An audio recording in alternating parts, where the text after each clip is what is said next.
pengetahuan Allah tidak sama dengan pengetahuan manusia.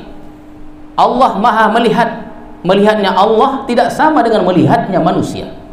Allah maha mendengar dan tidak sama dengan mendengarnya manusia. Dan ketahuilah hadirin, Allah bukan hanya mendengar suara, Allah tengok suara itu. Allah bukan hanya mendengar suara, suara-suara itu Allah lihat.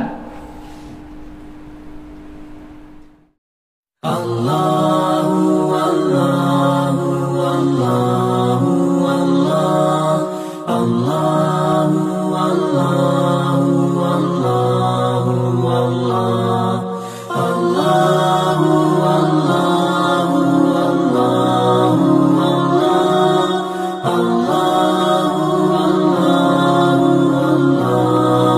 Allah, Allahu Allahu Allahu Al-Fatihah.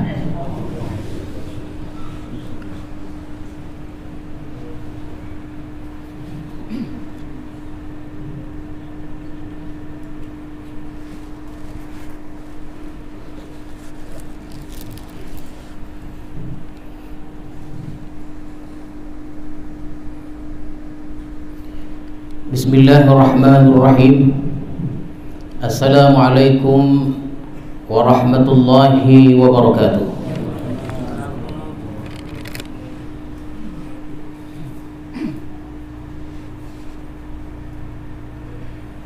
Alhamdulillahilladzi jama'ana fi majlisil ilmi wat taqwa wa razaqana at-tawfiqa wal huda.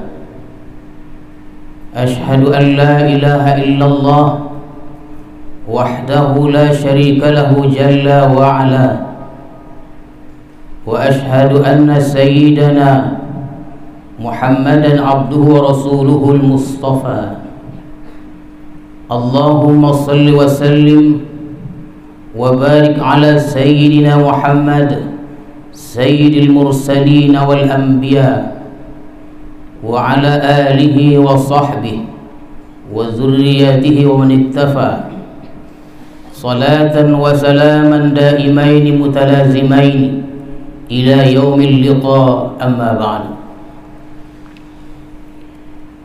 Tuan-tuan para khalifah, hadirin hadirat serta para tetamu sekalian yang jauh dan yang dekat, marilah kita bersyukur kepada Allah Subhanahu wa taala yang telah melimpahkan rahmat dan kurnianya kepada kita semua, sehingga pada malam hari ini kita dapat melaksanakan salat maghrib berjamaah di madrasah ini.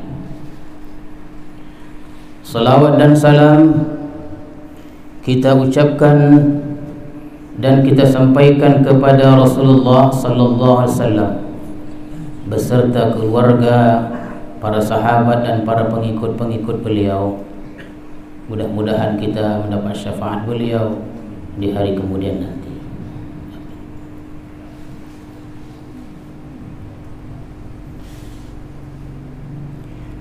Al-hikmatu tsalisah wal 20 min al-hikamil ataiyah. Qala al-imam al-arif billah Ahmad ibn Athaillah Sakandari rahimahullah wa nafa'ana bi ulumi.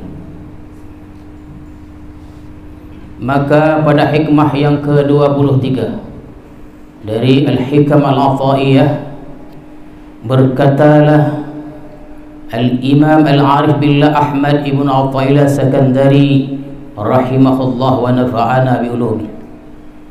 Kata beliau, la tataraqqab furu' al-aghyar fa inna dhalika yaqta'uka an wujudil muraqabah lah fima huwa muqimuka fih.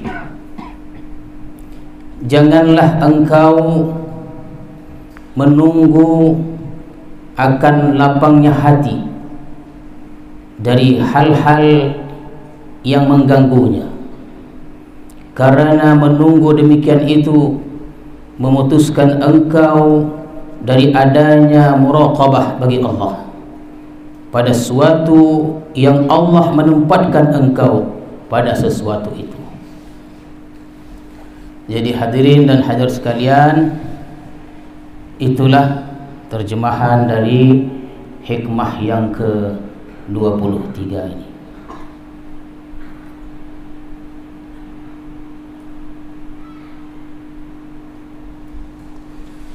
Apabila Allah menempatkan kita dalam satu pekerjaan yang diridhai,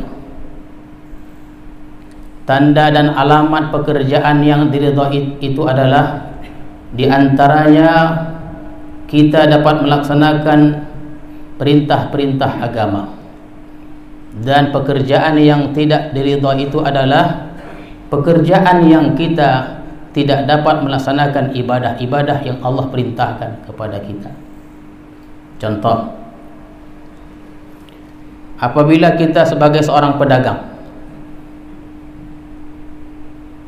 apa saja, jadi apabila pekerjaan ini tidak mengganggu kita dalam beribadah, sempat kita salat berjamaah, kita masih sempat membaca Al-Quran, zikir, tilawah dan lain-lainnya, maka pekerjaan itu tanda Allah ridha kepada kita.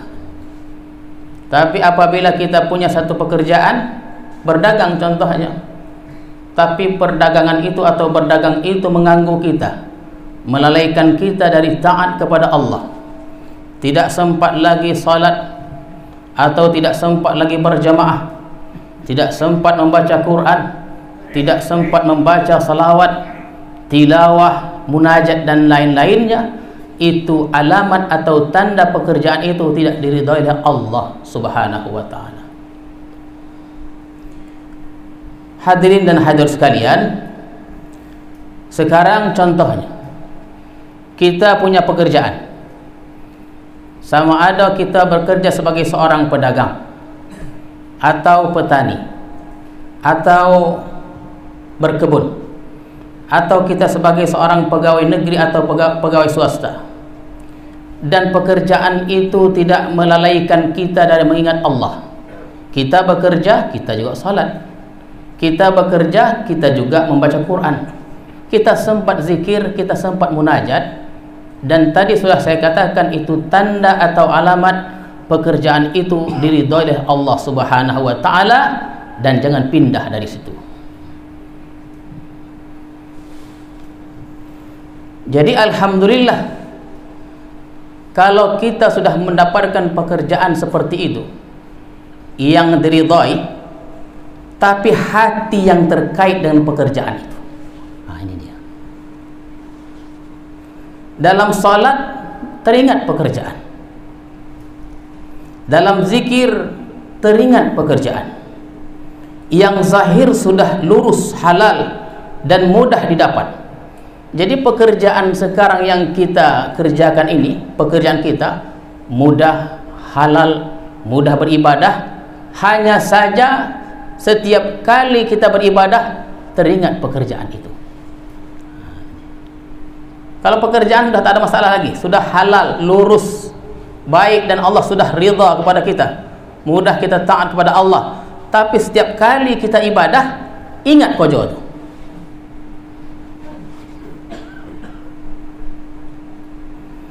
Maka kata al-imam, jangan engkau menunggu dari lapangnya hati dari gangguan-gangguan itu.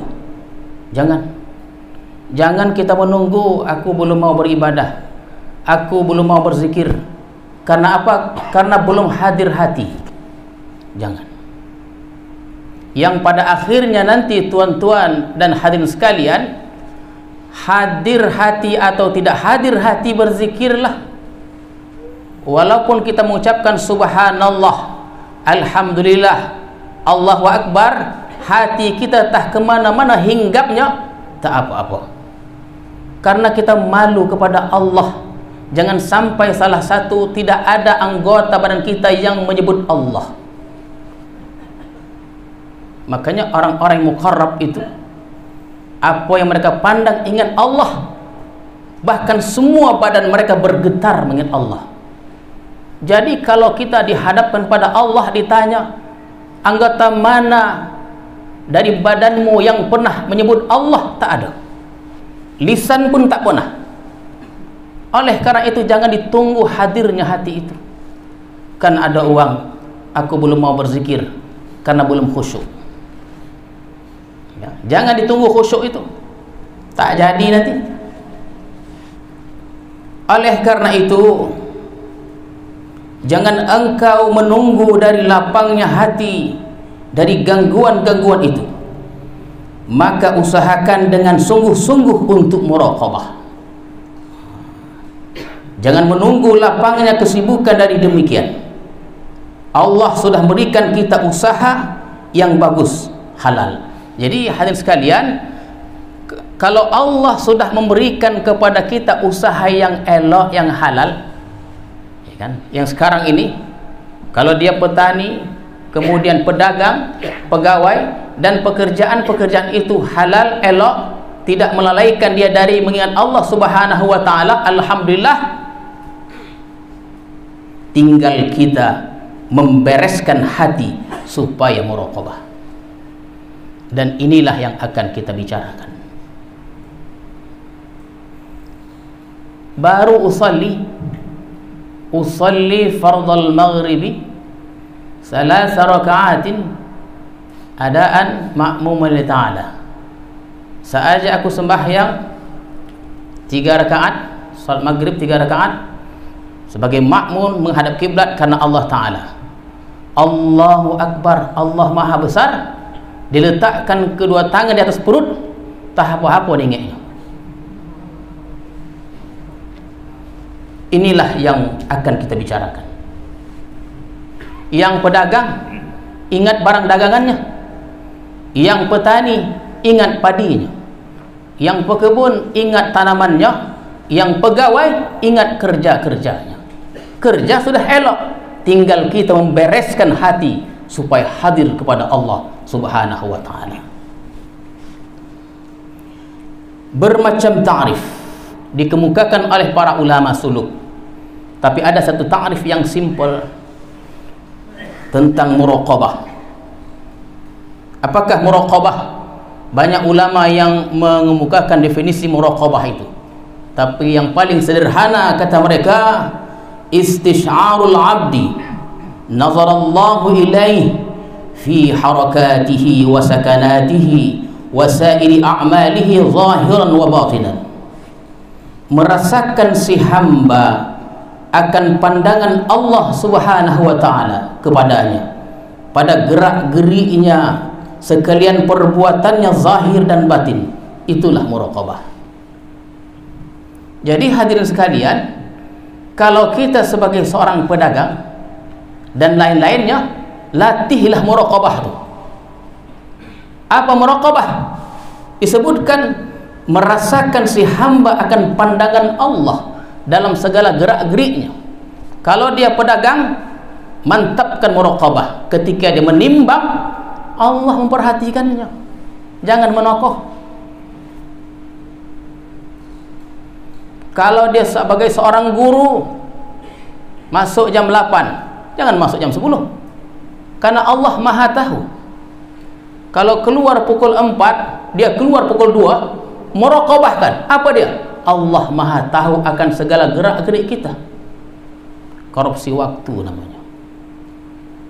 Latih muraqabah itu. Karena Allah Subhanahu wa ta'ala telah berfirman, Bismillahirrahmanirrahim, wa'lamu annallaha ya'lam ma fi anfusikum fahdharuh. Dan ketahuilah sesungguhnya Allah Maha mengetahui apa yang ada pada kamu, fahdharuh, takutlah kamu pada Allah. Jadi kalau kita berjalan jam berapa dan kemanapun kita hadapkan langkah kita, Allah Maha tahu. Muraqabahkan. Wa qala ta'ala fi ayatin ukhra, alam ta'lam bi anna Allah yara. Tidakkah engkau tahu bahawa sesungguhnya Allah itu melihat?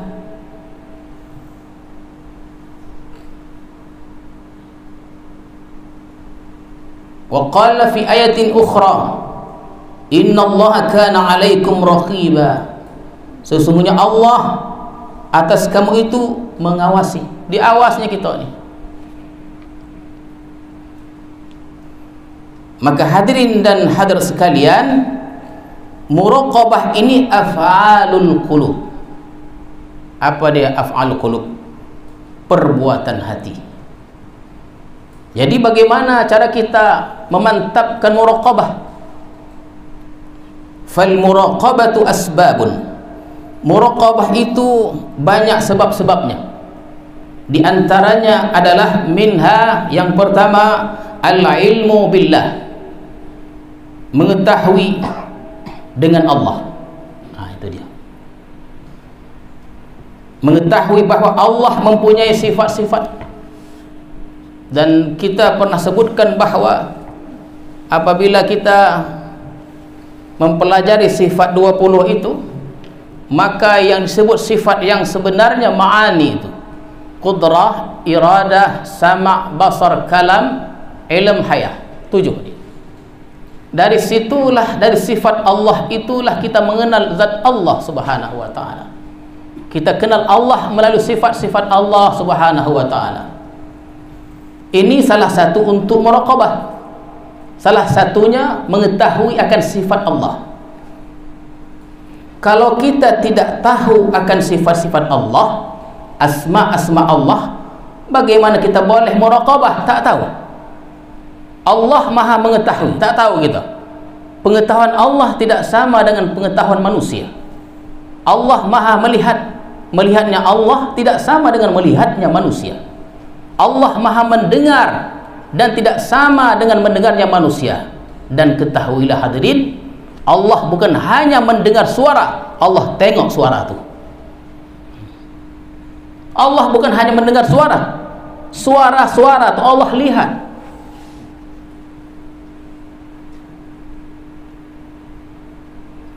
Jadi itu yang pertama. Jadi belajar tauhid. Dan sifat Allah ni pernah kita sebutkan banyak, dihimpunkan 2 saja. Tapi walaupun demikian, kita memang dianjurkan untuk belajar sifat 20 itu. Dan apabila kita bicara tentang sifat, itu merujuk kepada sifat ma'ani tadi. Dan dalam suluk itu, yang dilatih itu sifat ma'ani itu, ya, sifat ma'ani itu. Yang kedua, bagaimana caranya kita untuk muraqabah? Tadi al-ilmu billah. Supaya kita boleh muraqabah, yang pertama al-ilmu billah, mengetahui akan Allah atau dengan Allah, tahu sifat-sifat Allah. Baru boleh kita muraqabah bagaimana Allah ni Maha melihat. Penglihatan Allah ni. Jadi dengan kita tahu Allah tu Maha melihat, ada rasa takut. Makanya orang yang memperdalam ilmu tauhid ni, para ulama hadirin sekalian, para ulama sufi ni, para masyayikh, mereka sangat mendalami ilmu tauhid. Oleh karena itu mereka dekat dengan Allah Subhanahu wa taala. Ya, al-ilmu billah. Yang kedua, supaya kita dapat muraqabah ni, kasratul azkar ma'al hudur. Banyak zikir disertai hati yang hadir. Ini dia. Dilatih ya. Ya, dilatih. Jangan dipelihau. Allahu Akbar menghayal sampai salam. 1000 rakaat tolak begitu. 1000 rakaat tolak dia. Kenapa? Karena dalam solat itu dia menghayal.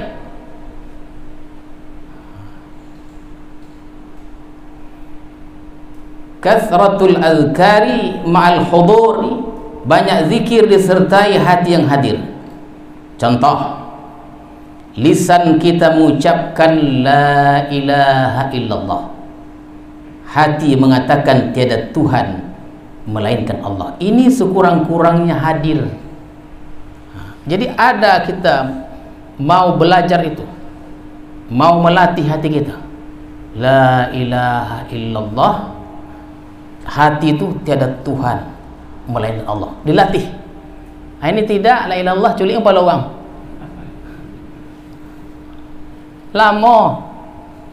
la ilaha illallah, lisan mengucapkan demikian, hati itu tiada Tuhan melainkan Allah. Kalau terus kita latih, dia akan hadir. Latih terus dia.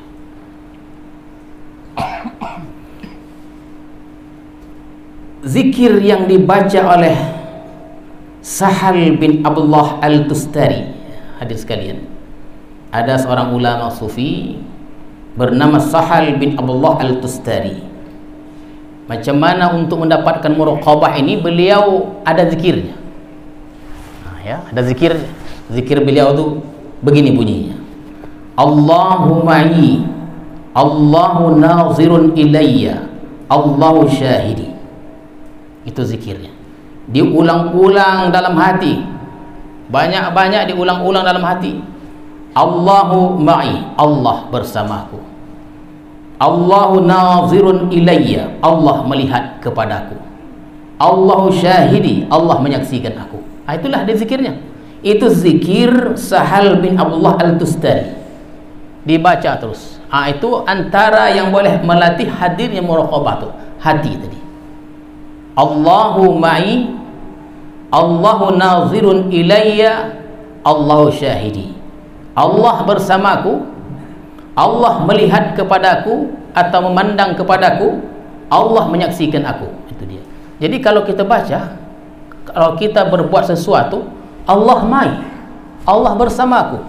Kalau kita ingin berbuat dosa, Allah nazir ilayya, Allah memandang kepadaku.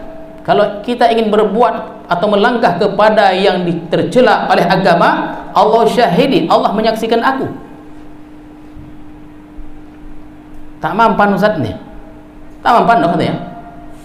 Cuba lagi. Baru sekali. Diulang banyak-banyak. Diulang banyak-banyak. Allahu ma'i, Allahu nazirun ilayya, Allahu syahidi. Inilah zikir yang dibaca oleh Sahal bin Abdullah Al-Tustari.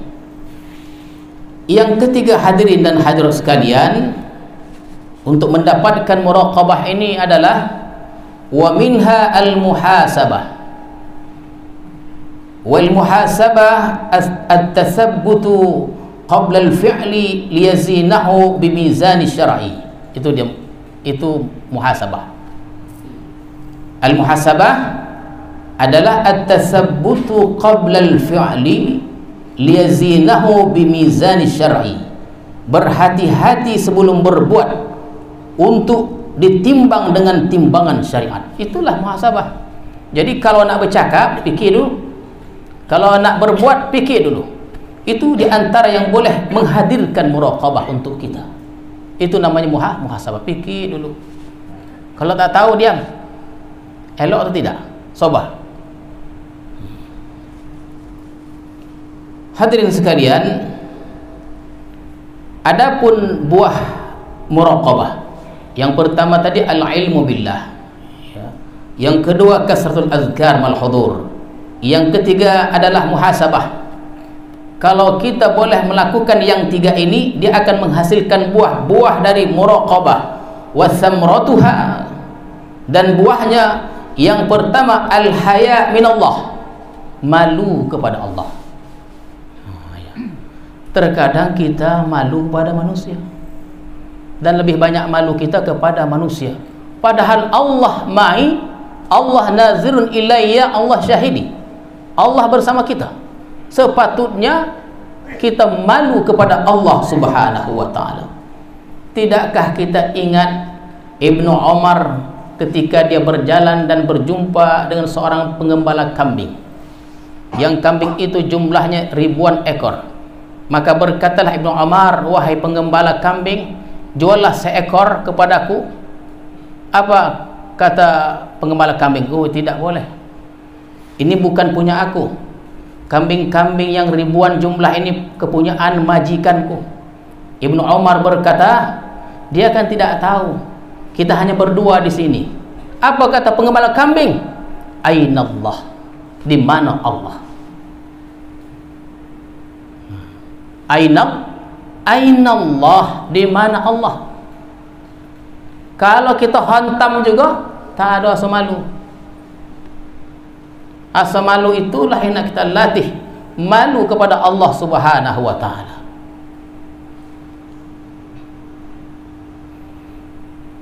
Pada suatu hari, sekumpulan kabilah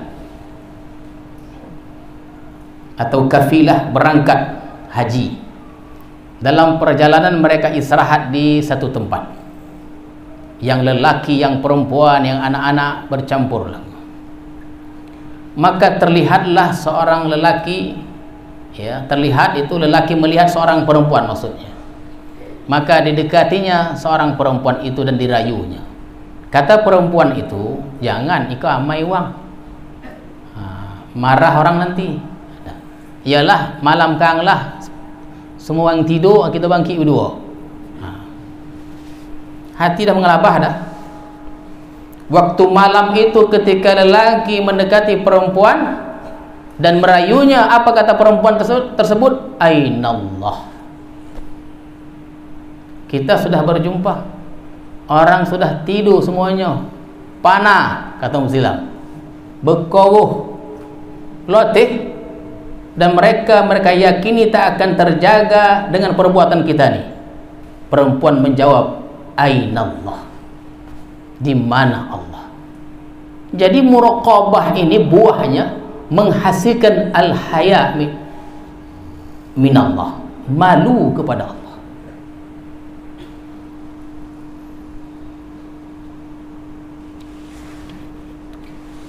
Wa a'la samratiha husulul muhasyadah, wa a'la samratiha husulul musyahadah. Paling tinggi buah muraqabah ini musyahadah, menyaksikan Allah. Musyahadah namanya. Kata sebagian ahlus sufiyah, wa man lam yahkumillah al-muraqabah lam yasil ila al-musyahadah. Siapa yang tidak mantap muraqabahnya, maka dia tidak sampai musyahadah. Jadi muraqabah baru musyahadah. Bagaimana kita boleh memandang kelakuan-kelakuan makhluk, baik yang al-jamal dan al-jalal, melainkan melalui muraqabah yang mantap. Kita sudah bicara tentang al-jamal dan al-jalal. Tapi perlu ingin saya sebutkan juga bahwa kajian tauhidul af'al ini, tauhidul af'al itu artinya mengiktikadkan, mengesahkan perbuatan. Perbuatan siapa? Perbuatan Allah. Kita mengiktikadkan dalam hati kita segala yang kita dengar, yang kita lihat di atas dunia ini, yang baik dan yang buruk, perbuatan Allah Subhanahu wa taala. Inna khalaqnakum wa ma ta'malun. Sesungguhnya kami yang telah menciptakan kamu dan segala perbuatan kamu. Jadi kita dituntut untuk ridha. Ridha itu bukan kepada yang baik-baik saja, yang buruk pun perbuatan Allah. Itu dia. Secara syariat kita benci kepada kemungkaran. Kenapa? Karena ikhtiar dari si pelaku maksiat. Tapi secara hakikat maklum terjadi atas sebab Allah Subhanahu wa taala. Jadi kalau kita marah, boleh marah, jangan sampai marah ke hati. Boleh marah, tapi jangan sampai ke hati.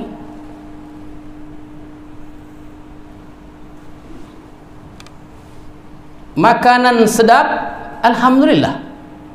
Makanan tidak sedap atau tidak enak, alhamdulillah.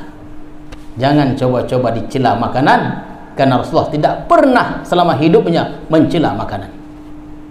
Walaupun tak sedap, diam aja lah. Dalam hati boleh, siapa masak engkau? Boleh. Nah, kalau sekedar itu boleh.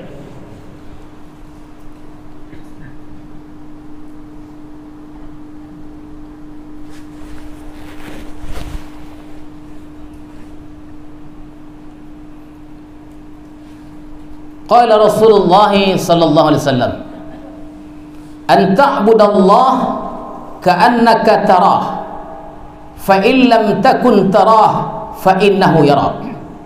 Beribadahlah engkau seakan-akan engkau melihat Allah. Tarah. Ini dia. Jadi ada peluang kita untuk melihat Allah. Karena Ali pernah ditanya, ara'aita rabbaka, yani adakah engkau melihat Tuhanmu? Naam, ra'aitu rabbi bi'aini qalbi. Ya, aku melihat Tuhanku dengan mata hatiku. Oh, ini dia. Jadi orang suluk itu untuk melatih itu tuh. Fa illam takun tarah fa innahu yarak. Bila engkau tidak melihat Allah, fa innahu yarak. Allah melihat engkau. Allah melihat engkau. Jadi hadirin sekalian, pertama itu kita disuruh musyahadah. Apa dia? An ta'budallah ka'annaka tarah. Beribadahlah engkau seakan-akan engkau melihat Allah. Ini namanya musyahadah. Ini namanya musyahadah.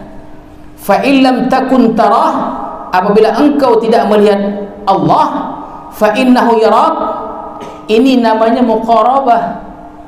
Jadi kalau kita tidak melihat Allah, Allah melihat kita, menyaksikan kita, memperhatikan kita, mengintai kita, raqibah. Itu namanya muraqabah.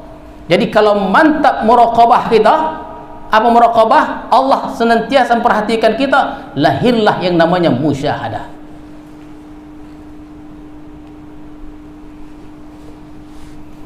Ingat terus pada Allah. Ingat pada Allah. Makanya tingkatan zikir itu, tapi itu hikmah yang ke-50. Lama lagi tu. Hikmah yang, kalau tak salah saya, hikmah yang ke-56. Ini baru 23. Zikir dia bagi orang yang banyak buat maksiat ni, la ilaha illallah. Naik setingkat, zikirnya adalah Allah, Allah, Allah. Yang paling tinggi itu hu. Jangan bilang gila. Hampir lebih kurang 20 tersebut kalimat hu dalam Quran. Jadi orang yang sudah sampai zikirnya hu, itu segala yang dilihatnya Allah. Kalau kita tengok pokok aja. Kita lihat padi saja. Kita lihat pemandangan, kita lihat air saja kita lihat. Tapi orang yang sudah sampai ke zikir hu, apa yang dilihatnya ada Allah di situ. Ya, itu pemberitahuan saja, jangan dicoba. Cukup la ilaha illallah dan Allah. Jangan bertukar nanti masuluk tu. Nanti Khalifah Malik heran dia.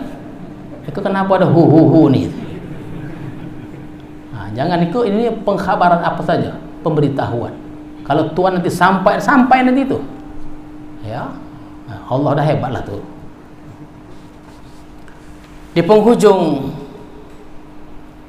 ceramah kita pada malam hari ini, hadirin sekalian, ingin kita ulang lagi untuk memantapkan hati kita dalam mengingat Allah Subhanahu wa taala.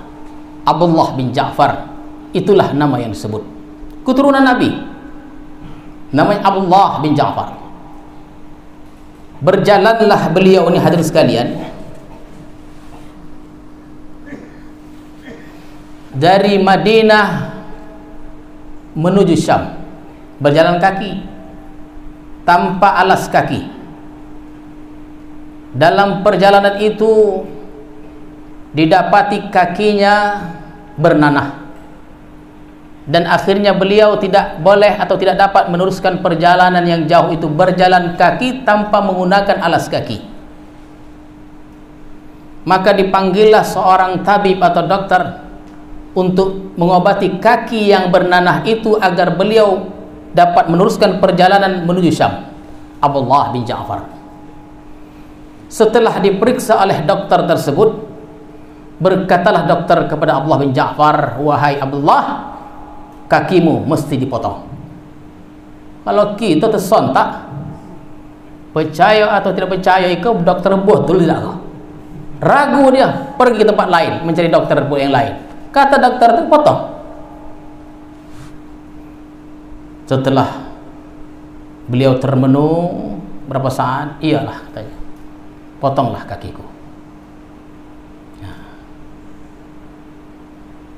Ketika akan dipotong, akan dibius, berkatalah Abdullah bin Ja'far, wahai dokter, jangan bius kakiku.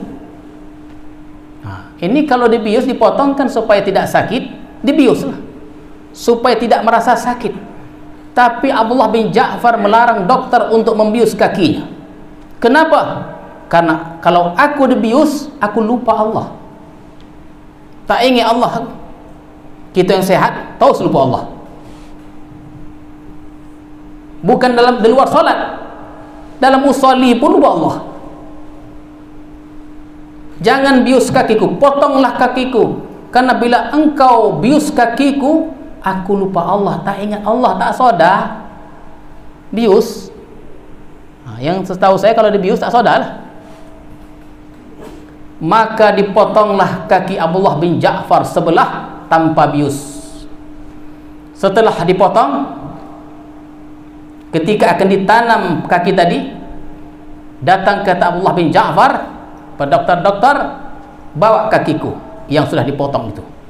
Dibawalah kaki tadi di hadapan Abu Ja'far, ditengoknya kakinya, diucapkannya Alhamdulillah. Kalau kita ngomong menangis, siapa lagi yang hendak sama aku kok? Begitulah, kira-kira begitulah. Ditengok kaki, Alhamdulillah. Satu kakiku dipotong, aku masih ada kaki yang lain sebelah lagi yang aku dapat untuk berjalan mengingatmu ya Allah. Aku masih punya tangan, punya mata, sempurna engkau berikan kepadaku. Baru satu nih, Alhamdulillah.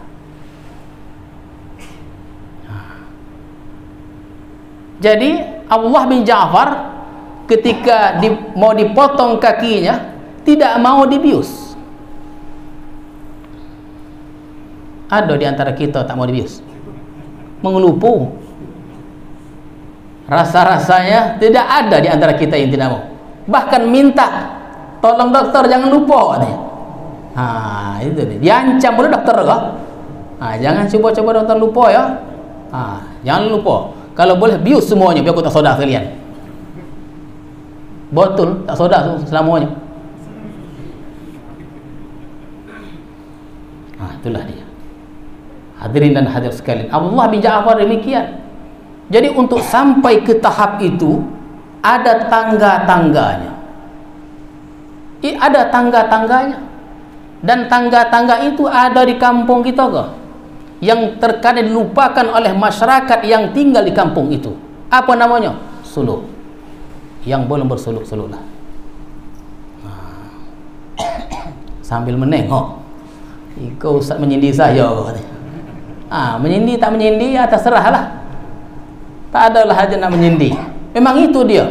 Kenapa? Syekh Abdul Wahab begitu kata beliau.